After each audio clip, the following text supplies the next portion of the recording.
ये plane article है हमारा 2 पीस लाइनिंग वाला।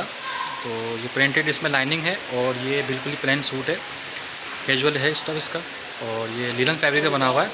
20-21 इसका चेस्ट है, स्टैंडर्ड मीडियम साइज़ है इसका। और आप देख सकते हैं इसके शानदार बहुत सारे कलर हैं। आपको सारा डमी पिक में लुक आपको दिखा रहा हूँ। ये इसका मस्टर्ड कलर आ गया, ये इसका पिंक कलर है, ये इसका ग्रे आ गया, ये इसका ग्रीन कलर है, पिस्ता ग्रीन कलर है, ये ब्लैक कलर है। इसके अलावा भी 1-2 कलर हैं इसके। आपको दोबारा बता दूं कि ये लिनन स्टफ़ पे बना हुआ है, बिल्कुल प्लेन आर्टिकल है। पर्ल इसमें अटैच हुए हुए हैं और 20-21 इसका चेस्ट है और ये प्रिंटेड लाइन इसमें अटैच हुई हुई है। ये इसका एक और शेड है, ये येलो पे है। इससे पहले जो दिखाया था उसमें मस्टर्ड था, ठीक है। इसके अलावा इसका एक और कलर है नेवी ब्लू में, आप ये भी खोल के दिखाएंगे।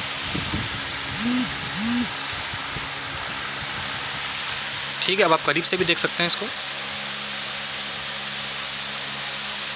बहुत ही इसमें अच्छी स्टिचिंग हुई हुई है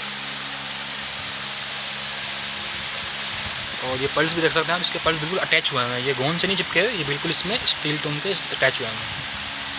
अच्छा, आपने ब्रांड का नाम याद रखना है, हमारे चैनल को भी सब्सक्राइब करना है। और सारी अपडेट के लिए एड्रेस के लिए जब जस्ट गूगल पे करेंगे तो आपको एड्रेस मिल जाएगा, जामा मॉल पे 1st फ्लोर पे F51 शॉप है।